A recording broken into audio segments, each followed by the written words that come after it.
Quiet, numbskulls. I'm broadcasting.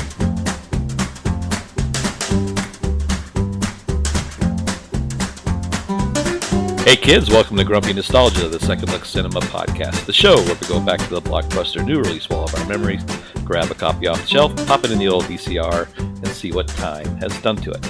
I'm Justin, that's Mike. Hold on, I'm having trouble in turn 2, so let me adjust my wedge a little bit. And we're here to help you navigate all the landmines littered down memory lane. So Mike, I was reading an article in Frustrated Podcasters Monthly about Tom Cruise and how he saved the movie industry with the Top Gun Maverick. Wow. I started to think about, I've had a complicated relationship with Tom Cruise in my movie fan career. You know, he's got, that punchable face, right? But if you kind of look back from the whole, he's really he's been steadfast for 50 years now. I don't really care about most of his movies, but I mean, from a guy that continues to keep the business going, Remember we talked about him in I think our fourth episode. We talked about his performance in Interview with the Vampire. We kind of came around on him and said we kind of like him, but then we just kind of stopped talking about Tom Cruise. You have to be amazed with how he sinks his teeth into a role, and he's the last. Even the extra ones. Yeah, there you go. Besides, I think of someone like Christian Bale. It's kind of on that same level, but you think of he of course he does all his stunts, and he researches the role before he does it.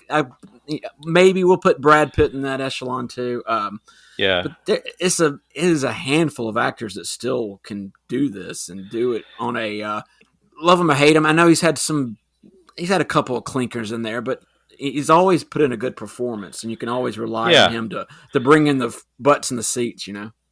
Yeah, we were kind of talking before we started, and he's an actor. Everybody's an actor now, but he's one of those last hangers on that was an actor and a movie star. If those things even exist anymore, and he still pulls it off even at 60 years old or whatever he is now. So he defies age.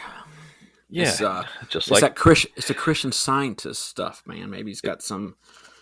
You mean the Scientology, Mike? Oh, the L. Ron. Well, yeah, Christian. I thought they were Christian Scientists. I always get those confused.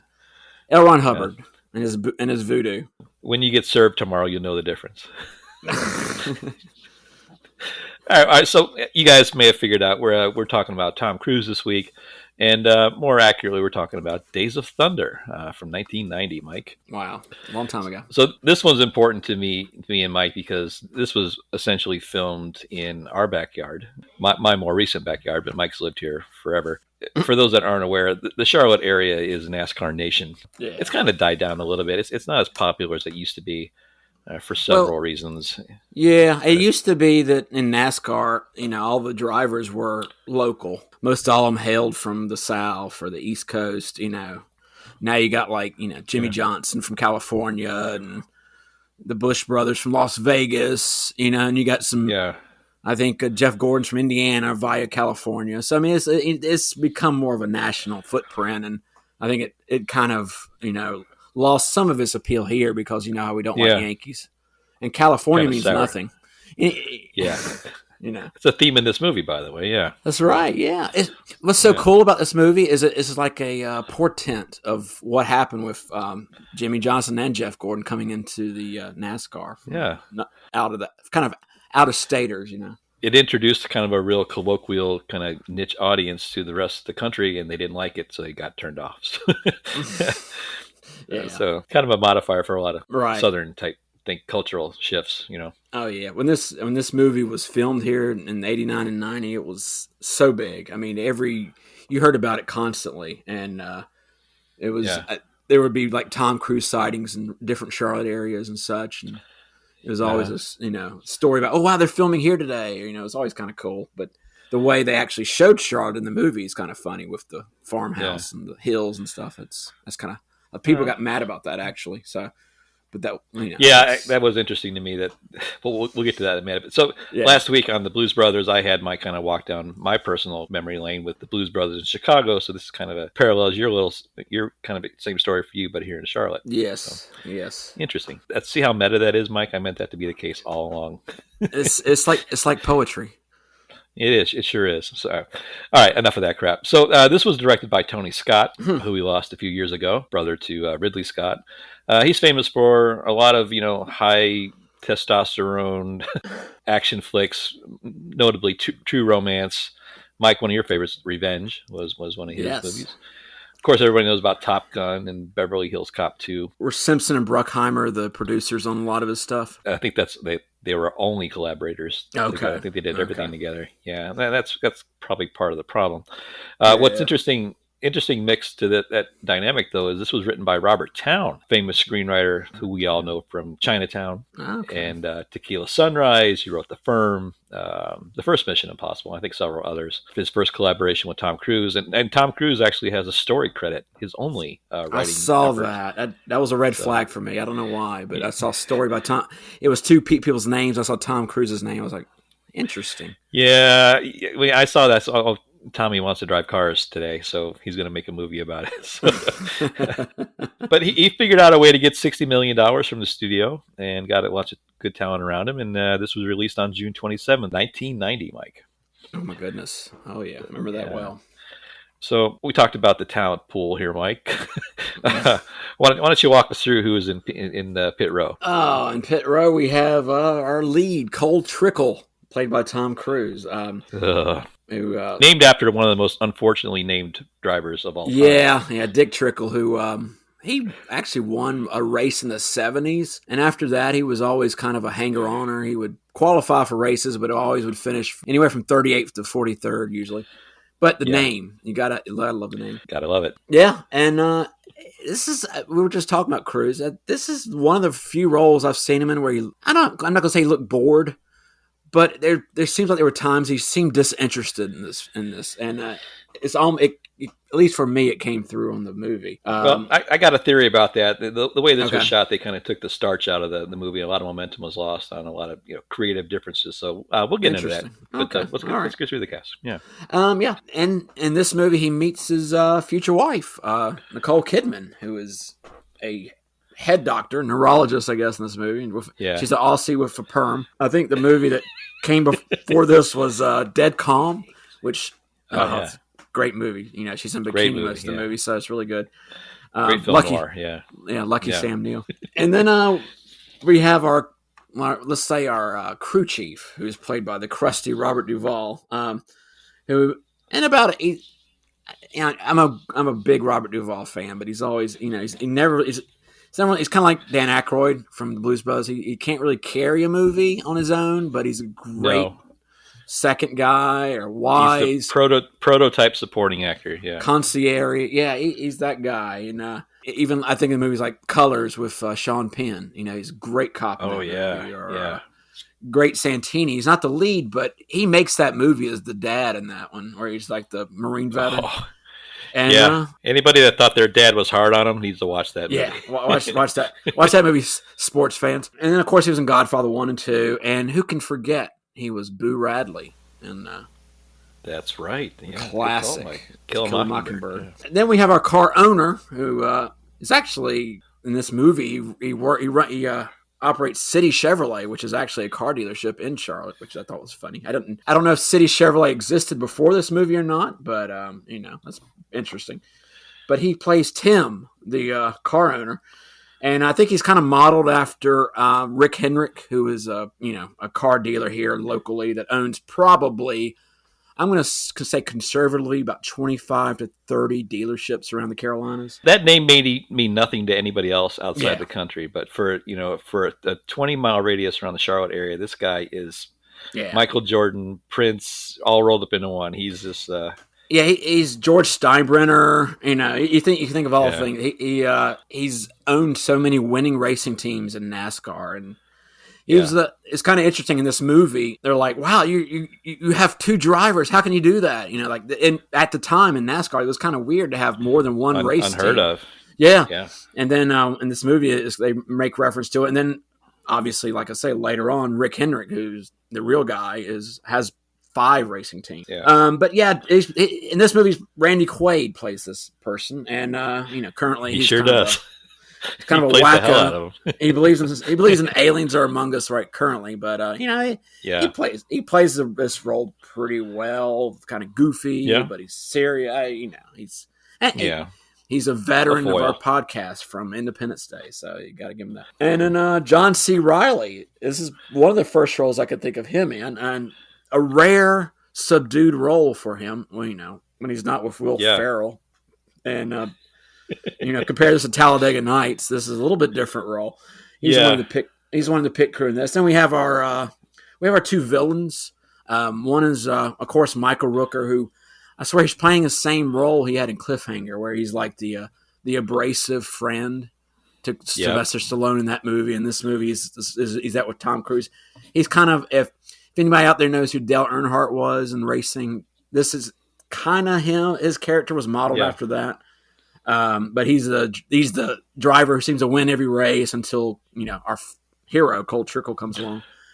Yeah, and then we have Cary Elwes, who was in Twister, and he's playing the same role he played in Twister, where he's kind of that sideline antagonist guy who he's not the main villain. Yeah, smug, arrogant upstart. Yeah, there you go. That's that. I think that's 3/4 of his movies. And then you have some real life appearances by a couple of drivers from the past, like handsome Harry Gant, Rusty Wallace, and Neil Bonnet, who ironically died at Daytona like 3 or 4 years after this movie came out. And then Don Simpson, who is a producer, but he's playing a race car driver for some reason in this movie. He's like a self-insert character. He even gives himself like an Italian name, which I thought was... He almost looked like he's like an Andretti, but I couldn't quite, Yeah. tell. I'll get to him. There's a nice little story about that one. And then we have another podcast veteran, Fred Thompson, who does his Fred D. Thompson kind of stuff and plays himself. We saw him in Cape Fear do the same role, but he's doing this. He's playing the Bill France character. Bill France Sr. was the founder of NASCAR, the owner of NASCAR.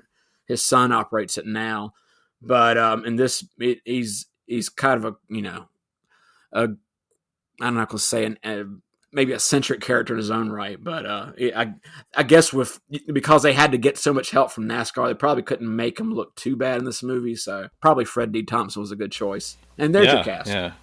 Okay. Well, thanks, Mike. That was interesting. What's interesting about that cast is, people that have seen this movie that may not live in this area, a lot of this stuff may seem weird or made up, or that can't be true. But for those that know, most of the incidents and the dialogue and the characters are based on real events, people, or happenstances that happened in NASCAR. And I guess for those that may live in other areas of the country, it may seem kind of ludicrous, but for us here, it's more of a documentary. While watching it, I was thinking of Rocky. Rocky is very true. At least the first movie. Don't ignore 3, 4, and 5. But the first Rocky movie is very. You get a good glimpse of what it's like to be a fighter, the training, the regimen, what he has to go through just to get a title shot. Then the boxing match itself is a little ludicrous with the punching and the haymakers, That's kind of why this Days of Thunder movie is. Like, everything is accurate except for when it comes to some of the racing scenes where they're doing constant passing and the bumping. If you bump somebody like that at Daytona, you're flying upside down and going into the grandstands. I mean, you can do that. Yeah. That kind of bumping and stuff happens on some of the smaller tracks, but it got a little ludicrous with that, but the behind the scenes, all the discussions of like how to set up your car. I mean, all that is, it's as silly as it seems. Close, it was pretty damn accurate. Yeah.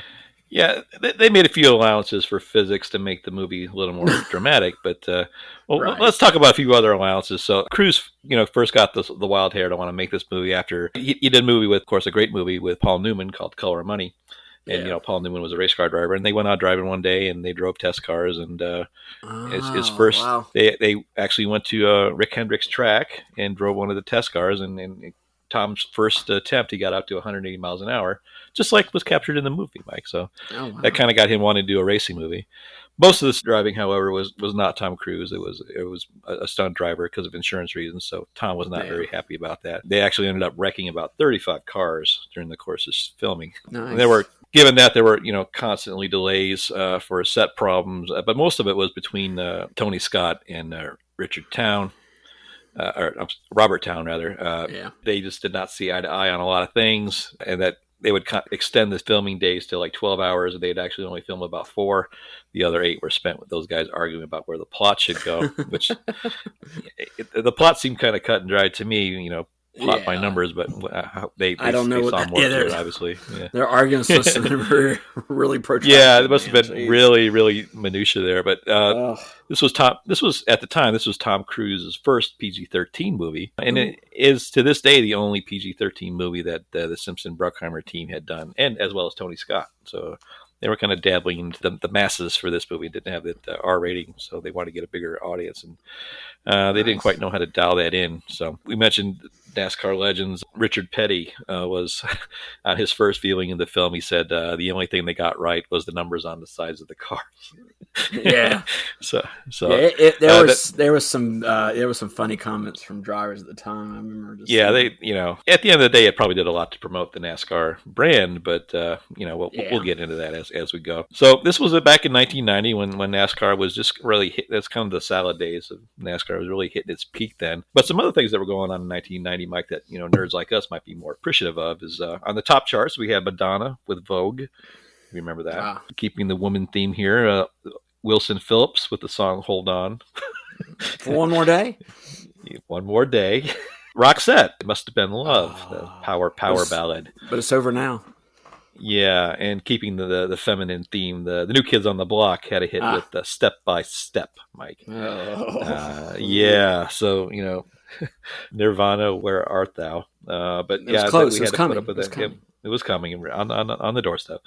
Our favorite shows on television were America's Funniest Home Videos. That's before YouTube was invented. So that was if you want to see someone get a crotch shot, that's where you had to go. The Golden Girls and Designing Women, Mike, were in the top 10. The Sugar Bakers. Nielsen ratings. Yeah, really, really heavily woman-centric. I don't know what all this sexism is all about. Yeah. Some other things in pop culture, we were all playing Super Mario World. I think Mike, your college freshman is still playing, right? You could get yourself a Game Boy for $89.97.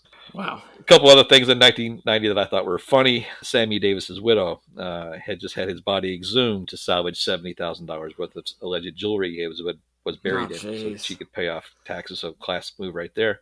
Oh, Candyman. No. And during the U.S. invasion of Panama, the U.S. military claimed to have found 50 pounds of cocaine in Noriega's house. No way. It turned out it was just tamale flour, Mike. It's for your tamale steamer, Mike, just in case you want to know. Yes, thank you. So given that pretext, you can see there wasn't a whole lot going on in 1990 around this time. Some other movies that came out in June that were kind of direct competition in theater for Days of Thunder were Total Recall, which we covered in an earlier episode. I strongly suggest you guys listen to that one. It's a great movie. We had another 48 Hours. Yeah. Dick Tracy. Gremlins 2, and then starring Donald Trump. And this movie came out on the same weekend as RoboCop 2, which is a great movie that we'll have to cover. And then the week after, we had Ghost Dad with William H. Cosby, Esquire. So, Dr. William H. Cosby. Yeah. We'll leave it there. Insert own punchline now. Yes. So, Ghost Dad.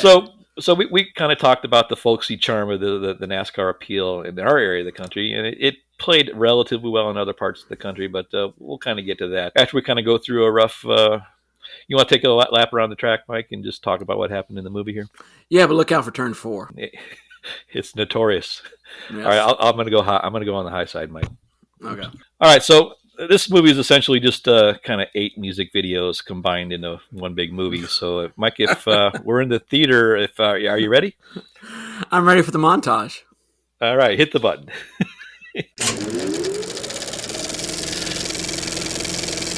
So we kind of open up and we get that iconic Simpson Bruckheimer lightning storm logo. And it opens up early morning at NASCAR out on the farm. And it's got the most 90s song possible that they could possibly find.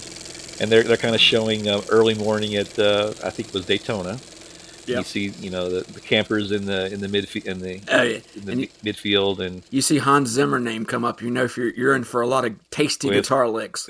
There's going to be a lot of overproduced guitars. Yep. And then we see in order of appearance, American flag, a rebel flag, and a Pepsi flag. They're interviewing, NASCAR drivers are getting ready for the big race, and one of the guys that Mike mentioned was the guy named Aldo, who was played by Don Simpson. The producer Don, he wanted to exert himself in this movie so badly that he insisted that he get written in here. And what you see there is like 8 seconds of screen time was all that they could possibly stand to allow him be in there. His acting was so terrible that even his producing partner said, "Don, you can't be in this movie. You're horrible." And Tony Scott wanting nothing to do with him, but he's the producer, so you got to let him. But he was so terrible. But so what you see there is just his little vanity project. So. Okay, yeah, that's what I figured. Yeah. So Italian though, I couldn't believe it. I was like, I know they were trying to tie in the Andretti somehow, but it was just like, what? It was just horrible. So we cut to All Woods, Charlotte. If anybody's seen this, Charlotte's a banking city. It's pretty metropolitan, but they, this is just essentially a farm upstate in the Appalachian Mountains. They call it Charlotte, and we get kind of introduced to Randy Quaid, and he's on the farm. We get a little exposition here where Quaid's trying to proposition Harry, played by Robert Duvall, to get back in the game. Harry's got a bit of a backstory. He was a crew chief who one of his drivers was killed in the Daytona 500, and he left under some disgrace. There was some, what was it, Mike? There was some sort of investigation into his car. Yeah, exactly. His car had the wrong tire. Yeah, he didn't get to leave NASCAR on his own terms, so he's just kind of an outcast. And Randy Quaid convinces him that he needs to build a car because he's got a driver. He's got a special driver he wants to. So they convince him to go down to the track the next day and then enter Tom Cruise on the motorcycle. Oh, yes, to the smoke. Yeah, the slow motion backlit Tom Cruise riding on a motorcycle. Oh, yeah. He's playing Cole Trickle, which I think was funny because a lot of people in Los Angeles in the 80s named their kids Cole Trickle. Cole Trickle, yes. And he's got confidence to spare, and he takes the car out and does a 31-second lap right in front of... he drops the hammer, Justin. He drops the hammer right in front of Rowdy Burns, played by Michael Rooker. So Rowdy Burns and Cole Trickle and Russ Wheeler, it's like they found a NASCAR meme. Yeah, the Wheeler thing was pretty funny. Meme generator. It's like that thing where they tell you like your porn name is the first street you lived on and your first pet's name. Yeah, it's like they did that with the race car drivers too. It's like, okay, let's throw this at the wall here. But it's already established that Tom Cruise is a cocky, arrogant driver, and he's going to rub people in the wrong way, and that just that sets up the movie. They kind of relent, and Harry decides to build the car, and the driver will be Tom Cruise, and then just out of nowhere they start racing, Mike. We get our first montage. We get a series. Yes, montage. From here on out, every scene is just a montage. So montage one is just it's the sad part of the movie, Mike. Where well, he's learning the ropes. This is where he gets his comeuppance, from his cockiness. Yeah. Well, the first montage is the building scene where that's right, the building the car in the barn. Yes, I forgot about that. Yeah. Robert Duvall likes to talk to the frame of the car, and he tells him what she's going to grow up to be. And there's this wacky Vangelis soundtrack in the background. So he builds the car, and then we enter the sad time where they, the early racing scenes where they're like Phoenix and some other tracks where Tom Cruise isn't a very good driver. He's good on his own, Mike, but he got his own ride, and now he has to drive in a crowd. And he's not so good. They're bumping into him, man. Come on. But he's not bumping; he's rubbing you, Mike. And rubbing that's right is racing, as we were led to believe. That's one of the classic quotes of the movie. But it doesn't matter because "Give Me Some Lovin's" playing in the background, so it's fun to watch, right? I think the full song plays. You're right, yeah, because they go through about 5 different tracks. There's like 5 verses of "Give Me Some Lovin'," yeah.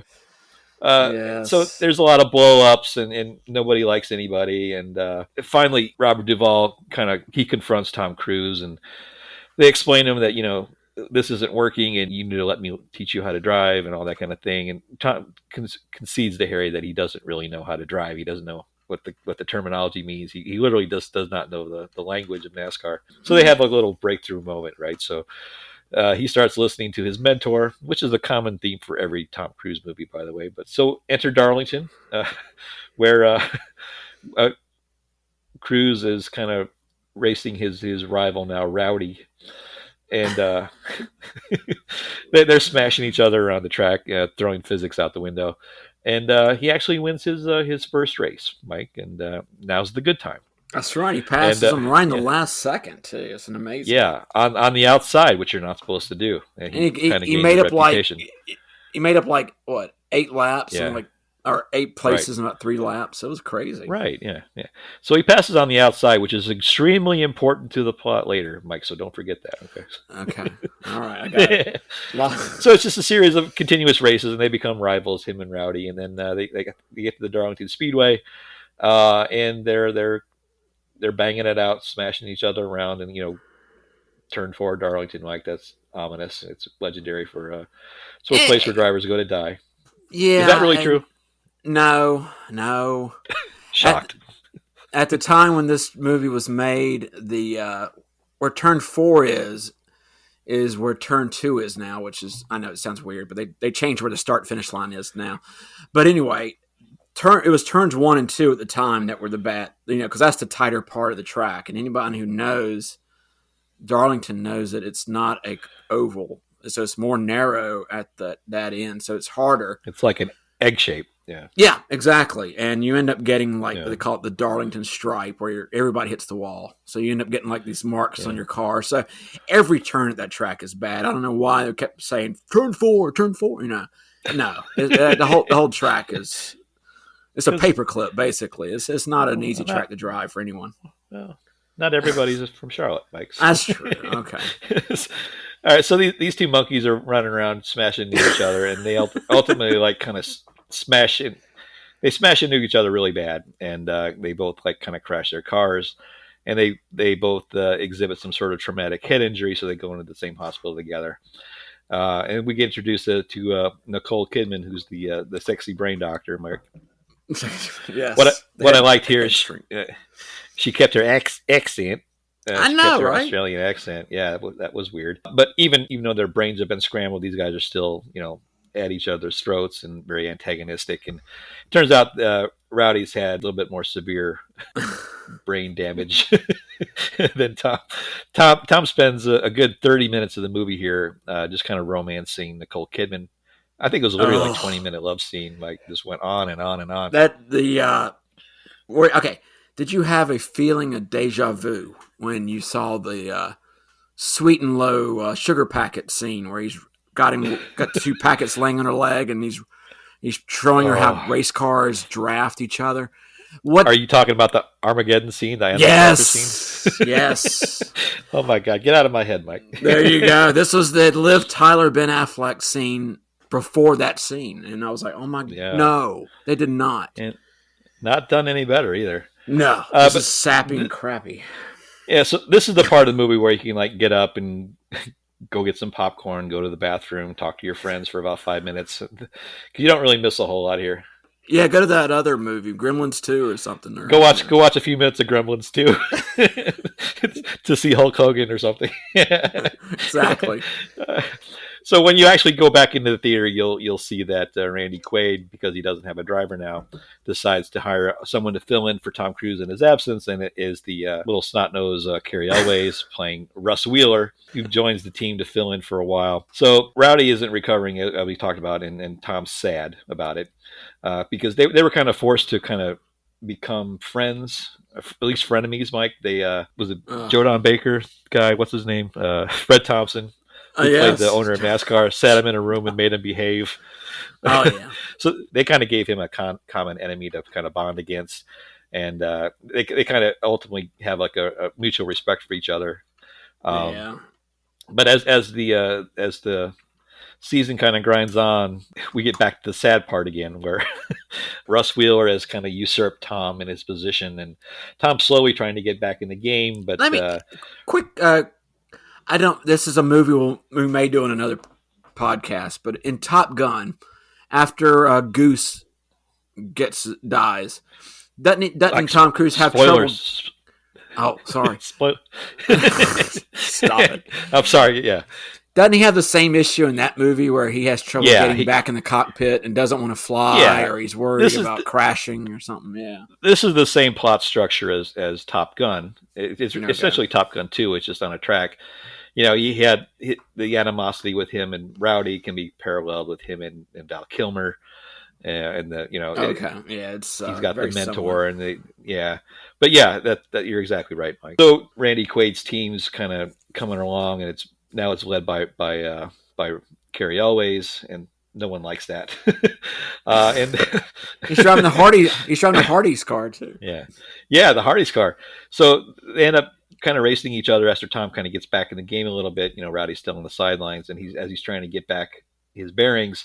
They have another fight on the track, and Russ kind of bumps him, and there's a lot of sons of bitches get yelled here, Mike. A lot of sons of bitches, a lot of fingers, middle fingers getting thrown out on the racetrack. Like they can even see that. Tom Cruise has had enough of this upstart, and he like rams him into the wall. And just I don't know if you caught it, Mike, the Russ's exclamation on his victory lap when Tom Cruise smacks him. That sound. Oh yes, he screams like a little girl. Yeah, and what he does is essentially wrecks both of the team's cars and puts both drivers at risk. And then Randy Quaid has had enough, so he fires. Everybody's fired. Harry's fired. Tom Cruise is fired. He keeps Russ.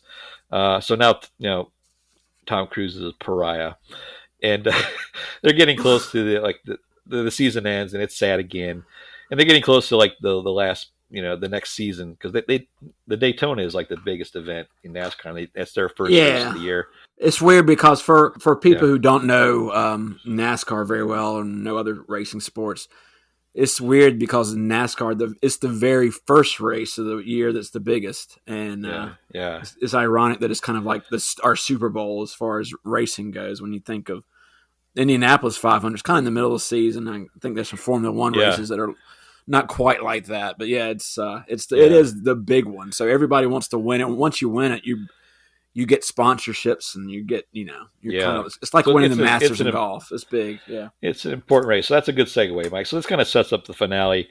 So Cruz is kind of ostracized by his team, and he goes to talk to Rowdy. I keep want to say Rowdy Yates, but it's yes, right. But he goes to see Rowdy Burns, and so he can't drive, obviously, but he's a driver of a team, and his team doesn't have a driver.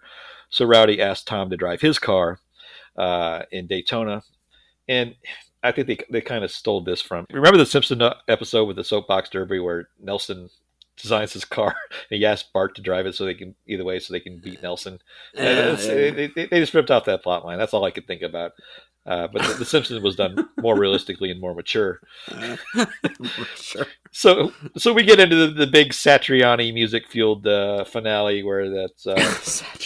You mean Jeff Beck? They're just racing around the track, and you don't think Tom Cruise is going to win, and then amazingly, he does, Mike. No way. Tom and Nicole kiss, and then he goes over to talk to Harry, and this kind of exercises some demons for Harry as well. And Mike, we get one of my favorite things. We get a freeze frame ending, baby. Yes, we do. So Harry and Tom are running towards pit crew, and they kind of freeze mid stride. Did you notice like Robert Duvall was running like Forrest Gump? He was. It didn't look very natural, I guess. But yeah, so that's the end of the movie. They freeze frame on those two dorks running, and then we get a nice little David Coverdale song, Mike. Oh, nice. Oh. Last note of freedom.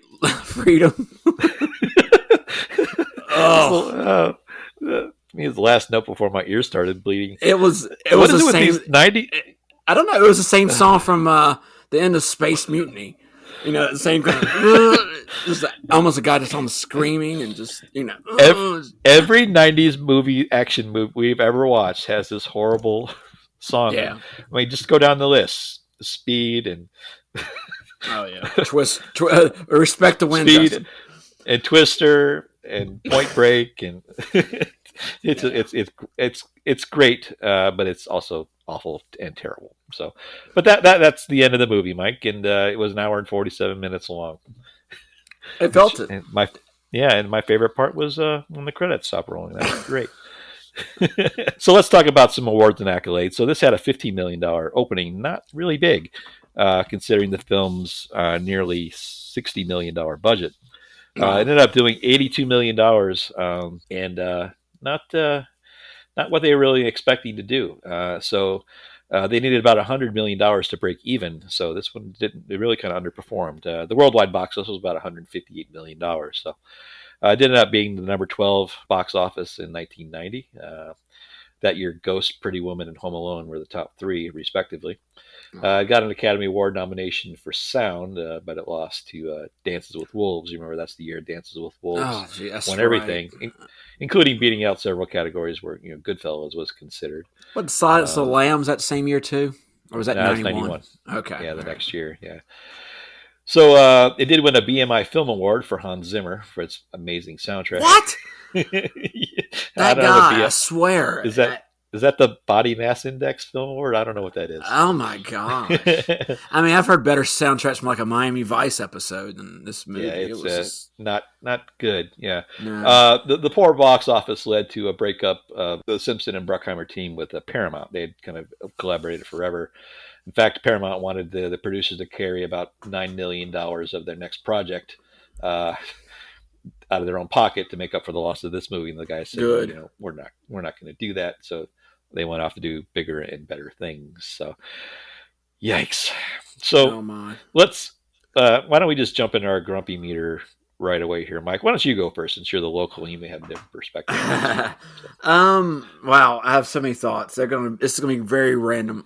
They made a amusement park ride right after this movie came out at our local Carowinds up here, which is kind of like a Six Flags kind of amusement park. And it was one of those, you sit in a moving seat. It wasn't exactly a ride, but you went to the theater and they showed a big projection screen of, like you were Cole Trickle and you were supposed to be like driving, but it was a simulator kind of thing, but you had no control over the actual driving. You were just kind of moving with it. I didn't watch the movie personally at the time. I was kind of a casual NASCAR fan, but it was one of those kind of things. I'm a contrarian, so if I hear something that has a whole bunch of build-up and advertising, I'm like, ooh, I don't want to see that. It's like there was so much saturation of it even before it came out that by the time it did come out, I was like, no, It wasn't until after this movie I'd started becoming kind of a fan of NASCAR, and I probably would have seen it if I was, but it was, like I said, it had...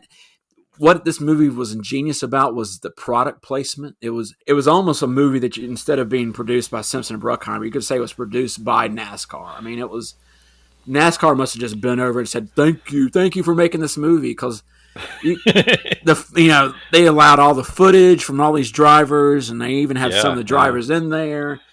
A lot of the product placements in the movie are prominent driver product. You see the goodies: Tide, Coke, Pepsi. I bought a Chevy Lumina and had a Mellow Yellow right after this movie. That's right. Yeah, I forgot about the Mellow Yellow. Yeah, I felt compelled to do so. Exactly. I mean, it hit all the boxes for a promo for like a NASCAR Hall of Fame kind of movie you would see when you went there. And like I said, except for the driving, which was a little over the top, and I could see why drivers would kind of laugh at it in real life, but it was silly. It was goofy in a way. It was for me watching it 30 years later. The writing is just, I'm not going to say dreadful. The dialogue's okay. I mean, it is what it is. It's the way NASCAR people talk.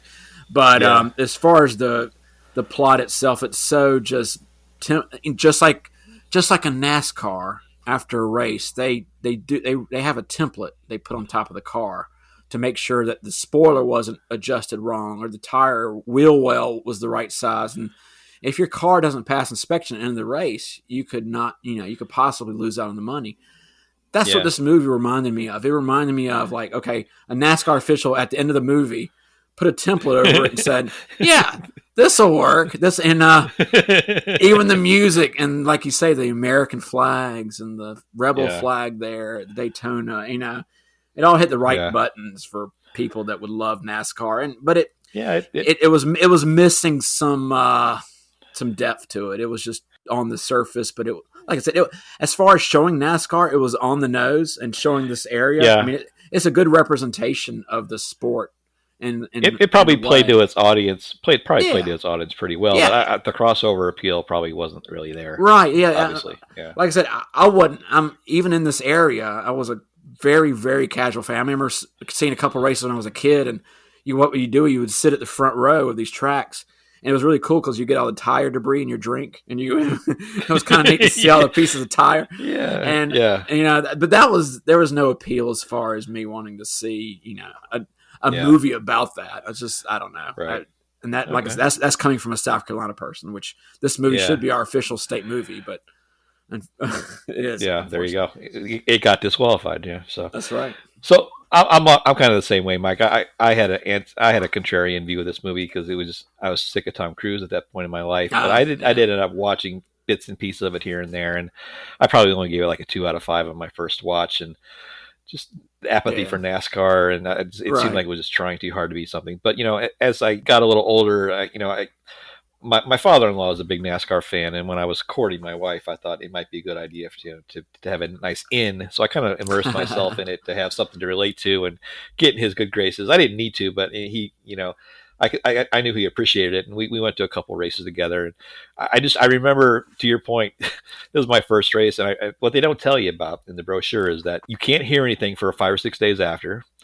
You've got grit and debris in your teeth and your eyes constantly. And, some of the people you're sitting with are, let's say, a little odorous maybe. Yeah. It's one of those sporting events. It's that and maybe going to a movie theater. It's one of those few events you don't want to go to and be in the front row. But I learned to at least appreciate a little bit more what NASCAR was, and I knew there was strategy in it, and I kind of liked it. So watching it again last night, I couldn't really get past any of that. I didn't really, even knowing a little more context about NASCAR and all that, it didn't really hold true. I didn't hate it as much as I thought I was going to, which is a common theme when I go back to look at these movies. But it just didn't really, it didn't go down, but it certainly did not go up at all. I just this is just kind of you had to be there movies, maybe. I don't know, just not my niche. Yeah. But there's some scope and some weight to it from a historical context, and we really wanted to explore that. So that's the one nostalgia part for me, was just being able to, like, even a couple of tracks they showed on, like, that were local tracks, Rockingham and Wilkesboro. Those are vacant. The Wilkesboro track is totally gone, and it's just like, oh my gosh, that's so weird to see. And then even some of the drivers you see in this movie, they never show them, but you can see Bill Elliott's car and Dale Earnhardt's car. Yeah, that's kind of neat to see. Darrell Waltrip, who it's funny, the biggest name drivers of at the time in 1990 were not even like approached to be interviewed in this movie. I'm thinking, maybe they didn't want to be in it, which good for them. Yeah. But it was interesting just to see their vehicles again and realize that this sport once was just Chevys and Fords. Now it's become more international. Now they have Toyotas and other cars racing it now. It's just gotten, a little bit expanded from its Southeast beginnings. Yeah. So speaking of sports, I mean, that's the kind of thing that I took away. You and I are both big sports fans in our own weird way. But however, when sports are done wrong, Mike, it makes for a particularly delicious opportunity to roast them. So we thought for this week's installment of You Just Made the List, Pal, we kind of co-opt some of the thematic elements of this movie and its sometimes odd depiction of actual sports. And we wanted to look at our 3 most grossly inaccurate depictions of sports or athletes in movies. So, Mike, you and I kind of fancy ourselves experts. When we see something grossly out of place, we spot it, from a mile away. So, Mike, why don't you go first and enlighten me on 3 of your top favorite instances of inaccurate depictions of sports in film? Inaccurate, yes. My first choice is a movie that parallels what we just witnessed. And probably was the reason I didn't like NASCAR. It was a movie that came out in 1983 called Stroker Ace. Oh, It was a terrible movie. There were a lot of bad Burt Reynolds movies in the early mid '80s. This one is probably the worst. I don't know box office wise how it did. I think it was a stinker. But in itself, I remember watching on HBO and just thinking, is this what the world of stock car racing is about? Is this really it? And but it starred Burt Reynolds, and in a strange parallel, his wife was in this movie too, Lonnie Anderson. That sound familiar? And it's about a cocky driver. Are they still together? Did it work out between those two? I do. Their marriage lasted longer than Tom Cruise and Nicole Kidman, so they did. At least they had that. And then they were on the front of every National Enquirer for about 15 years. It seemed like, jeez. Anyway. This movie, kind of like our Days of Thunder movie we just talked about, is about a cocky driver who is really good, but he loses his ride and ends up having to work for another car driver who insists that he wears a chicken suit in and out of the car. And all right. I don't see where the problem is yet, but keep going. That's about it. That's all you need to know. Yeah, he discovers that he can race. It's more played for laughs than Days of Thunder, because it does have Jim Nabors in it, or Gomer Pyle, old, and Neil Bonnet, who he was a real race car driver who was in Days of Thunder, and he was in Stroker Ace too. But unfortunately for him, look at you, yeah. And it was a really bad movie. So okay, well that's a good one, Mike. I like that one a lot. Yeah, I'm glad you did. I hated it. I'm adjusting my Netflix queue as we speak. Please watch it, folks. Right. You'll love it. My next one's a little bit painful for me. It hurts to get this one out, but I'm a baseball purist. I love baseball. I have forever and always will. But the movie Bull Durham. Great movie. However, Tim Robbins, great actor, great comedic actor. Bad pitcher. But the mechanics he has as a pitcher here. Now I've seen Tim Robbins in person. I saw one of his plays in Charlotte, and he came out at the end to talk to the audience, and he's this massive guy. He's like 7 foot tall, towering figure, and I guess athletic. But his pitching motion in that movie just took me right out of it, because throwing a baseball is a unique physical mechanic that very few people can actually do. And if you're someone that can actually throw a ball, you can spot someone that can't. And from the first scene, I see him try that stiff back leg and his chicken wing throw. I was like, how could this guy be a fireball pitcher? It just kind of took me out of the whole movie. I was going to say, is that something petty, like that? Just seeing that one kind of thing, does that take you out and just say, you know what? It's very petty. It's very petty, but if you're going to make a baseball movie, Kevin Costner's in that movie, and that guy can throw a ball, he can swing a bat. But Tim Robbins, if he's not on the pitching mound, if he's not throwing, any other scene in this movie, he's amazing. But it's a sports movie, and you got to depict sports accurately, and took me out. So that's my first one: Tim Robbins throwing a ball in Bull Durham. You know what? I am so glad you segued into baseball, because my number 2 is number 2. It's it involves baseball for some reason, but it's about a pitcher who, believe it or not, he can't pitch very well either. You watch his throwing motion, and it's the movie's Ed, and it came out in 1996. Mike, I thought we swore off apes. No. I didn't rewatch it. Trust me. I can't. You could not. There's not enough tea in China to make me watch this movie again. But Matt LeBlanc from Friends, Joey Tribbiani, everybody knows him. Yeah. He does not make what you would call an effective looking baseball pitcher, but anyway, he loses his mojo. He's a professional baseball player who somehow I guess it is kind of like Tim Robbins, who can't pitch all of a sudden and loses his mojo. He's sent to the minors, and he's sent to a team where did he lose his cocoa? where one of the players is a chimpanzee named Ed. Of course, yeah. And so the rest, there's your movie. There's your setup. The rest of the movie involves Ed and Matt LeBlanc and their hijinks, and eventually Ed becomes like a Robert Duvall in this movie and kind of tells, in his own chimpy way, Matt Blanc learns how to pitch again, and he's able to win the game, and I think get a invitation back to the majors. So wow, there's your stinker, Ed. Wow, I am tearing up a little bit. It is pretty emotional. It's inspirational, Mike, is what it is. So it is. It really is. It's great. I can almost hear the Field of Dreams music in my head right now. All right, that's a painful one, Mike. So good job. My second one is Teen Wolf, starring Michael J. Fox. I know where everybody's going with this. They're going to think that okay, so a kid turns into a werewolf in the middle of a basketball game, and everybody just keeps playing. Yeah, it's okay. Yeah, whatever. No, my gripe is that there's two gripes. One is that Michael J. Fox is about 4'4", and there's no way he could play competitive basketball at all, even as a werewolf. And if you'll notice very closely, one of the cast members, one of the team members on Michael J. Fox's team is Francis from Pee-wee's Big Adventure. Oh no, really?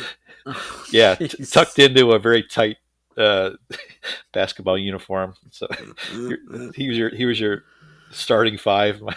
Oh wow! So I never got past those two things. The werewolf thing was the more plausible thing for me in terms of Teen Wolf, but not a good movie. But not up there. So that's my second one, Teen Wolf. Mike, did in Teen Wolf 2, did Jason Bateman play basketball? I couldn't remember. He sure did.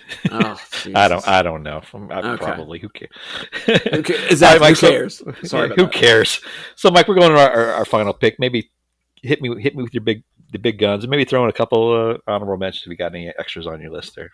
I have no honorable mentions. I had three movies that came to mind almost instantaneously, and I was really proud of that. Okay. Because every other sports movie I could think of, they have their moments, but they at least they the bad ones you can spot right away and just avoid them or ignore them. Right. So right. Yeah. You can Google a list of bad sports movies, and I'm amazed at some of the ones they pick were like Rudy, and there was one or two other choices. I was just like, that's not bad. I mean, Tin Cup was on there. Tin Cup's not a bad movie. Yeah, it's not a bad movie. Even Happy Madison is not a bad movie. It's goofy and it's got Adam Sandler in it. But if you want a genuinely bad movie, then you want my third pick here, and it's related to my second pick. It's not Ed, but it's Eddie. Movie came out in '96 again. Yeah, there you go. I love the delay. Yes, it was. I know. Whoopi Goldberg at her. I'm going to say her finest, because there's not any good movie except for Color Purple. Her whoopiest. Yes, I don't even remember how the contrivance was, but she's just like a normal New York Knicks fan, or just knows all about the team. She's like a rabid fan. Like a picture of female Spike Lee in real life. And somehow she becomes the coach for the New York Knicks after the owner becomes really impressed with her knowledge.